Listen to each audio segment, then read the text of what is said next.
तो अब आ जाते हैं असम चुनाव रिजल्ट की ओर। किस पार्टी को कितनी सीट मिल रही है और कौन सी पार्टी अपना मुख्यमंत्री विधानसभा में भेज रही है। कोकराझार में 4 सीट, बीपीएफ को 1 सीट, इंडियन नेशनल कांग्रेस को, धुबरी में एजीपी को 1 सीट और इंडियन नेशनल कांग्रेस को 4 सीट, साउथ सलमारा में एआईयूडीएफ को 1 सीट, गोलपारा में बीजेपी को 2 सीट और कांग्रेस को 2 सीट, बोंगाई गांव में एजीपी को 2 सीट और बीजेपी को 1 सीट, चिरांग में बीपीएफ को 1 सीट और बीजेपी को 1 सीट, बालाजी में बीजेपी को 1 सीट, बारपेटा में एजीपी को 1 सीट, एआईयूडीएफ को 3 सीट, बालाजी में एजीपी को 1 सीट, कामरूप में बीजेपी को 4 सीट, एजीपी को 1 सीट, कांग्रेस को 1 सीट, कामरूप मेट्रोपॉलिटन में बीजेपी को 4 सीट, एजीपी को 1 सीट, नालबारी में बीजेपी को 2 सीट, कांग्रेस को 1 सीट, बक्सा में बीपीएफ को 2 सीट, तमुलपुर में बीजेपी को 2 सीट, उदलगुरी में बीजेपी को 1 सीट, बीपीएफ को 3 सीट,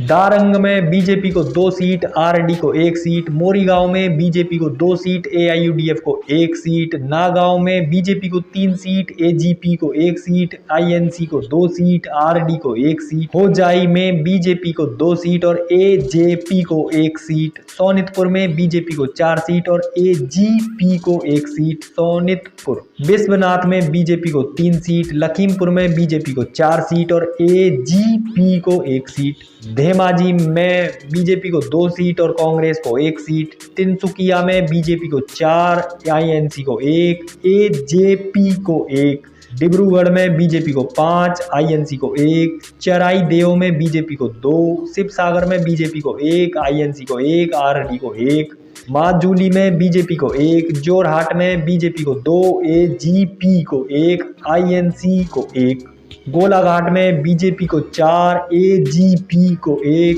करबी एंगलोंग में बीजेपी को 3, लेकिन ये डाउट में है क्योंकि यहाँ बहुत ही टक्कर का मामला है। बीजेपी इन 3 सीट को खो भी सकती है। वेस्ट कार्बी एंगलोंग में आईएनसी को 1, एपीएचएलसी को 1, दीमा हासाओ में आईएनसी को 1, कोचार में बीजेपी को 5, आईएनसी को 2, हैलकांडी में आईएनसी को 2, श्रीभूमि में बीजेपी को 3 सीट और आईएनसी को 1 सीट मिलती हुई नजर आ रही है। तो इस प्रकार से बीजेपी को 70 ±3 सीट मिलती हुई नजर आ रही हैं। बोडोलैंड पीपल फ्रंट बीपीएफ को 10 सीट, एजीपी असम गण परिषद को 12 सीट, तो कुल मिलाकर एनडीए को 92 सीट 92 सीट मिलती हुई नजर आ रही हैं। वहीं इंडियन नेशनल कांग्रेस को 23 ±3 सीट, आरडी रोइजर दल को 3 सीट और असम जातीय परिषद एजेपी को 2 सीट,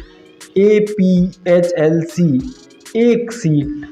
मिलती हुई नजर आ रही है। तो इस प्रकार से यूपीए गठबंधन को 29 ±3 सीट मिलती हुई नजर आ रही हैं। 29 तो पक्की हैं और वहीं एआईयूडीएफ को 5 सीट मिलती हुई नजर आ रही हैं। तो असम में एनडीए अपना मुख्यमंत्री भेज रही है, चाहे उसे कितनी भी सीट क्यों ना मिले।